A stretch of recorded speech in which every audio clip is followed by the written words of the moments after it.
Hey, welcome back to the podcast between therapy and reality. This is episode 2, and I have again with me Miss Dana. Thank you again for joining me and coming back. Today, we are going to be talking about single life. We are both single moms. When I was single before being a mom, my dating life was very different. Yeah. Like how I viewed the world was different. And now, being a single mom, it's like, oh, I have to think about how all of this affects that little human. Yeah. And do I want him to be involved? Like, what does he already look like? And maybe I should have standards because highlighting does actually matter. And that's sad to say, but I didn't care before, Yeah. which is sad. Sad. But We might forget ourselves too. Like, I don't know, single mom miss it looks different for everybody. It's completely different for the two of us. Like since there's no expiration of being a mom, whether lifelong. just yes. And yours is 5, right? Yep. Mine is 30, sorry, 30, 28. Just turned 28 yesterday. I saw that. Please Oh go. no. Yeah. Congrats. See, Happy birthday. it's crazy that I have a 28-year-old because I really am still 28. I mean, that art. Yeah. Look very close, but anyway. Pretty close. Yeah. And a 21-year-old, but like it's so hard because I mean, though they're not needing like the daily um needs met, they take care of themselves very well. Let me tell you, they're good humans. I love them. But like they still need advice and someone to lean on. And sometimes it's really hard when you're trying to figure out life still yourself. I can't even imagine. I'm not anywhere near that. Yeah. But I just know, again, like my decision, like how it affects him. Even just like the idea of bringing somebody into his world. Like, are you gonna be safe? Are you gonna Yeah. protect him? Are you gonna protect me?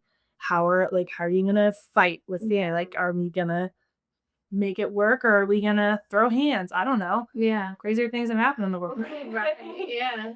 It's just I'm not even considered like I want for my life to be an example to my son. Mhm. And I mean, you could too, even at this, like when your kid Absolutely, dude. older, like Yeah, you I want to know. show Yeah. here's what a good relationship looks like. Here's what a healthy relationship I looks was like. like, no good examples. And me either. Me either. Like, I mean, Sorry, I did have some good examples with that. the last guy I dated was a good example, but it was a long distance relationship. So like we didn't see each other. Yeah. So he didn't really interact with my kid. It was just me and him talking. Which was great because it helped me like on the emotional aspect, like learn how to open up and learn how to communicate where I'm at, what I need. But Yeah. the other piece of it, like, I have no idea what that looks like. So for me, the singleness, it's not necessarily new, I guess it is, but whatever. Uh, this is the first time in my life, even with my son, that I've been like hyper aware of my singleness. And that sounds really stupid to say, but like when I left my ex-husband, uh, I was excited for that freedom. Yeah. And I was ready to start a new life with or without. I dated a little bit, but like nothing really stuck. And so with this recent breakup, like it happened sometime March, end of March, 1st of April.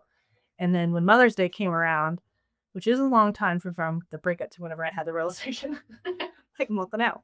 Uh, but Mother's Day came around, it was Sunday, and we were going into church, and I dropped my mom off at the door because there was potential rain. It was starting to sprinkle. I parked the car, and before me and my son even get out of the car, downpour, like torrential downpour. It's not just like a light rain, it's pouring. And I'm like, cool. Like, this is perfect timing. Yeah. Now I have to walk me and my child into church in some form of fashion. Well, he doesn't want to get wet. So I had to carry my stuff, carry my purse, and then I had an umbrella held down to keep him safe from the water. Oh.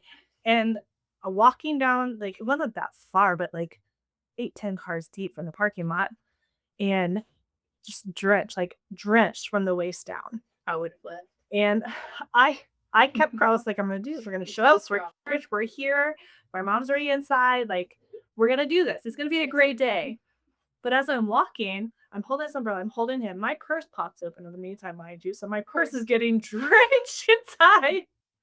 And I see this giant row of cars. And I'm like, all the dads are in the driver's seat dropping the moms off. Yeah. And I swear, every one of them looked over at me and then looked back. And I was like, I have never felt so like isolated and not. I know. I'm sorry. And it was like, I mean, it's fine. It is what it is. Like, what are they gonna do? Get out of their car and Yeah, like absolutely. carry me into the Yeah. church? Like, no. But it was just like, oh my gosh, like I'm a single mom. Like this is my life. And this next week, the same thing happened. Another torrential downpour at church, and I'm carrying my kid. I had him again, and I was like, Sorry. I'm just kidding. I was like, God, you could lighten up a little. Like, there's a lot happening with me right now. I'm a little overwhelmed. Stop the downpour, Yeah. a literal downpour. We were just like in that moment. Like, that's the first time I was like, man, it would be nice to have somebody. Yeah. It would be nice to have that companion to drop me off at the door. Like, I don't need that, but like, it'd be nice to be taken care of Absolutely. sometimes. Mhm. I've never wanted that or thought I needed that until those those 2 moments. And my kid, like, clinging to me like a freaking monkey. It's like, "I'm getting wet, I'm getting wet." I'm like, Yeah. "What do you think I'm gonna to be?" Like, I'm drenched, child. And I was wearing jeans. You know how comfortable that is? Oh, yeah. It's heavy. It was very uncomfortable service. Sorry, girl. You're so strong. It's so gone because I'm sure of it. I would have, yeah, would love text mom. I'm gonna be in the car waiting on you. I'm just gonna go home. I'll pick you up later. Yeah, I mean, my hair and my face is still cute, so whatever. you're always cute, so it doesn't matter. I'm sure you look great. Look, that's fine. It's not the point. But that's No. kinda when I decided to start, like, my dating journey. And, like, Yeah, it'd be nice to have that. absolutely. It'd be nice to have that person who would, like, just help out, like, maybe make my coffee sometimes. Yeah, maybe make me dinner instead of me having to do it all the time. I love cooking, I love taking care of my family, but I don't always wanna be the strong person that doesn't do it all. Like, We shouldn't have to. No, that it's is way more fun when you have somebody else beside you. yeah, I don't feel like I've ever had that. You know, when I was in relationships, they were so toxic that I never experienced that. Yeah. And when I did, there was always a catch. It was never like this simple, I made you dinner. It's here's, I made you dinner. Now this is what you will do for me. Yeah. And so I've never had just somebody genuinely care Yeah. and do for me what I would do for them. I have had that, so I can't really complain that it's just, I mean, I'm glad I don't want people to experience that when I did. It's horrible. it is horrible. It sucks. Couldn't imagine. I mean, Which is also something that has become very clear in my dating life because they ask me like, have you ever done this? Like, what do you think about this? Like, do you enjoy this? And I'm like, I don't know. I don't know. I never had that. What do you know? And then it's like, they're kind of like, have you like, what was your marriage like? I'm like, pretty crappy actually. Pretty toxic. Like, that's why we're not married. right. Wasn't because I just gave up, like, contrary to popular beliefs. I didn't just abandon anybody. I quit trying because I was the only one trying. Yeah. And it became abuse at that point. Like, what's the point of me doing everything and getting literally nothing? So dating has been probably the second most eye-opening experience. Yeah. I'm still new, Yeah. and I'm not sure how I feel right now. So, Yeah. but yeah, I don't know when I became aware that I'm single. I think I've been feeling it, kind of felt it in the last relationship. Not really felt single, just Hello. yeah. And I feel bad about saying that because I mean we had a good relationship. It's just, need the dynamic of Mm-hmm. other kids, they're not yours. That's the hardest, that's the most challenging thing. But um that's a scary part of, getting into a relationship with Yeah. someone else is like, what is your relationship with like with their kids? That is like huge. It's gonna be so huge for me because that was a rough one for them. Mm-hmm. I wish it wasn't that way for them. They don't deserve that. But like You gotta put work in to make it better. But yeah, that's I don't know. I know that my kids aren't in the house. I don't have to worry about other people's kids interacting with mine. But like it's still like want my kids to like them. I want them to like my kids. How we do life different, obviously everybody does.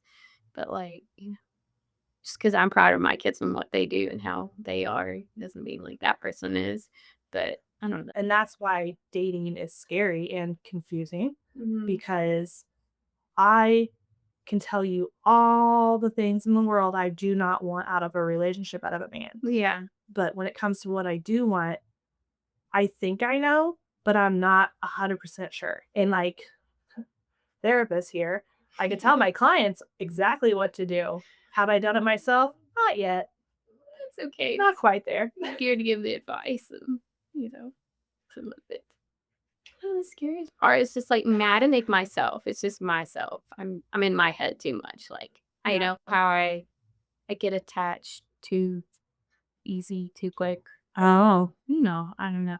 So trying to keep myself in check. And I don't know. It's just so scary. Like all the questions go through my head. Like what if how do I get out of it is my hardest part. Like that's been always how the out of the relationship, like Okay. if you're dating, like I always worry about other people's feelings Mm. versus what I'm actually experiencing, and that's I think through all of my three relationships that I've long relationships that I've had is like just I don't know, communication is hard. Like I feel like I'm a good communicator, but then whenever like think about it, really probably not because like I should communicate with that person what I'm not happy about in a way. Yeah.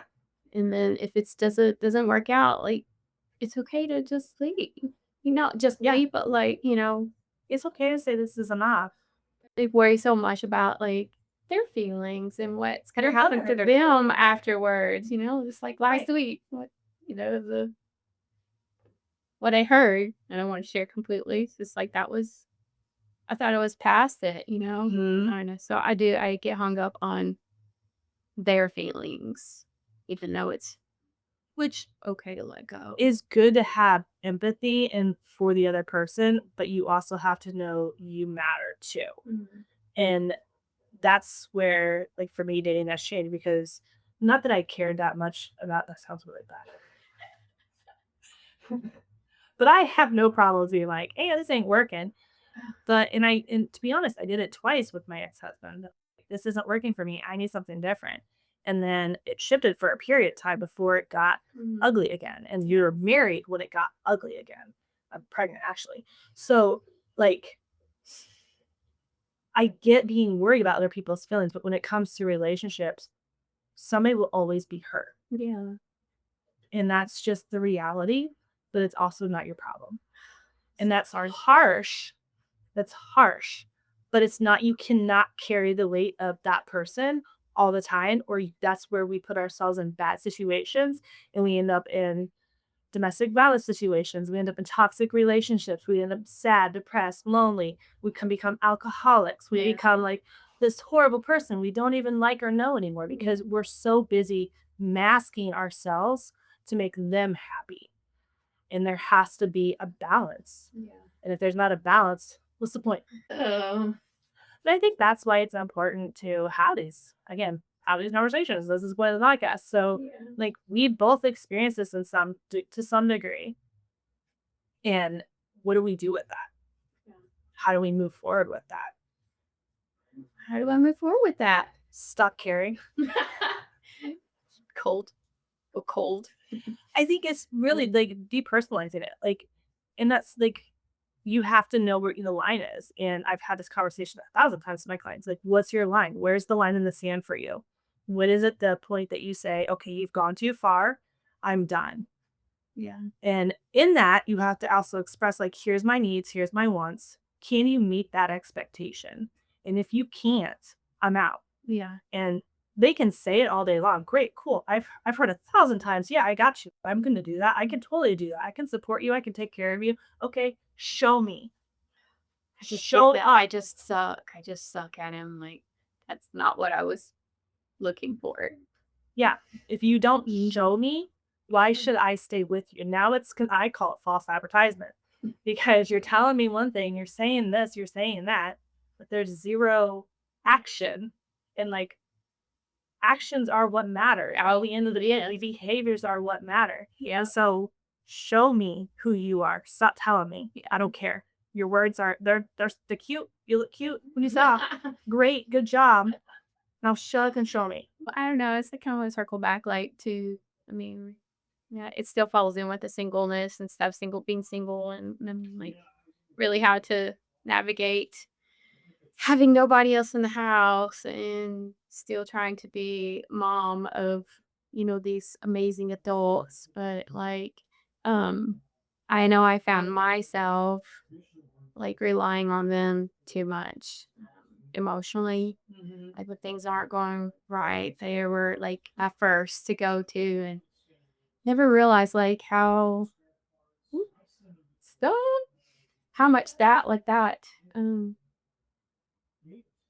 go weighed on them. I think like the boys are a little different. They're a little older. Darion's always like, "Mom, it's okay."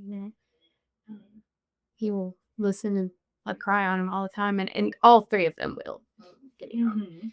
But I think I took advantage of that a little bit too hard, especially with Amelia. Oh my god, I can't believe I just called her Amelia. Sorry, Mia. Amelia's her name. Her act prefers Amelia, but she's my Mia. Anyway, yeah. But man, that girl, yeah, she laid it on me and lovingly was best as she could. But man, that's such a hard thing to have swallow because like they're not responsible for my emotional way or just total well being, and then so that's been like one of the hardest things for me to realize in this whole mess. It's like they're not, though they are my best friends. Like they're not. I should. I don't know. There still has to be a line. Like Yeah. there's still a mom Yeah. and there's still kids. So it's figuring out. I mean, and that's a hard challenge for all single moms. Mm. And I mean, dads probably can experience this too, but guys tend to be more reserved and quiet, so they're less likely to talk. But they can Very. still do that. Um, but we're moms, always say something whatever. But that is a line that everybody kind of struggles with is like, how much is too much? Yeah. Where's that? Where do I talk to them? Like, what do I talk to them about? What do I talk to other people about? Yeah. And I think that's great that your daughter was able to establish that for you and say, like, hey, I can be a support, but not this way. Like, this Yeah. is too much for me. And hating putting her in that position, ever feel that way. Like that's we've always had girl just been always so close. I'm like I said, all very close, but like um yeah, they all teach me so much. We teach them all the time, but like they don't realize how much they teach us. Yeah. Made me feel good too that she was able to come to me, though it did take her a while. She had said that she had been feeling that way a while. But like, oh, it's hard, baby. What proud of you for, Yeah. you can do that with your mama. You got to be able to do that with anybody. And I hope that she carries that and realizes, uh, how much it means to be able to do that. I mean, again, I think that's great that she feels comfortable to have that conversation with you Yeah. and that she was able to establish that. It's just now, what do you do with that? Yeah. What's the next step for you to keep yourself aligned while you're going through your dating journey so that you have your supports, but also know like, okay, here's what's appropriate for you. Yeah. That's been so it's probably been a few weeks since that happened, and been really trying my best working on myself. Last week I was going on my little walks and stuff, but like, um, probably need to do therapy still, but like, I was like, hey, Derek, it's expensive, and then, being on short-time disability and being a single person, working 3 damn jobs, it's so hard. So I'm tired. It's so hard to focus on, that, but I don't know, just what I'm doing. I'm just, Nobody knows what they're doing. And we're all just trying to figure it out along the way. yeah. And I think that's the I mean, that's a big piece of all of this is everything's like we have it together. Like, Mm. not like us specifically, but like internally, people are like, oh, I got this together. I know what I'm doing. I got this plan. I got this. And all these things are on the line. But like, nobody knows what they're doing. We're all just trying to get through this life, especially now more than ever. It's a weird world out there. It's dating can be really weird. And it's just, let's just see what happens. Like, let's not make it so serious. Have more fun with it. And like, things are going to happen. Cool. Fine. Move on. Don't let it be a good or bad. Let it be an experience. And if you just let it be an experience, it removes some of that emotional attachment, Yeah. I guess would be the right way. Yeah. It removes that emotional attachment so that you can be able to say, not working for me. Peace. Yeah. I'm trying. I'll try. I mean, me too. It's not like I'm not perfect at it. I don't have a problem setting the boundary, but I also sometimes struggle with when to establish the boundary. Yeah. How soon is too soon? Right. Like, be on 3, 4 dates. Like, is this the time to bring it up, or do I wait till we're 6 months down there? I don't know. Right. Figure it out. I'm just don't wanna waste no time. I'm always like, let's do this. Let's get this down. I need to know now. But some learning patience. Yes, because it's not always going to move that fast. If it does, cool. Just that's great. But also, like, there is this thing called love bombing. And that's generally when relationships kind of start off like super fast and hot and heavy, and then it shifts. Once the love bombing's done and you're attached, it shifts, and you missed all these flags. Yeah. Hey, slow down, slow down, slow down, stop. Maybe you should run now Right. because you're so infatuated with that moment. Yeah. And that's where that patience comes in. Like, stop, assess, let yourself take in the moments and the experiences and put in, like, okay, well, I like that. Okay, I enjoyed that. That was cool. He did this. That works for me. Well, I still found this. We're going to pay attention to this for future reference. Like, maybe this isn't something I actually enjoy. It's all about the experience. All right. Well, that is all we had for today's session, which is not a session, podcast. She's in therapy mode. That's okay. It doesn't shut off. It's a problem, which is also a problem in dating. That's a whole nother topic, though.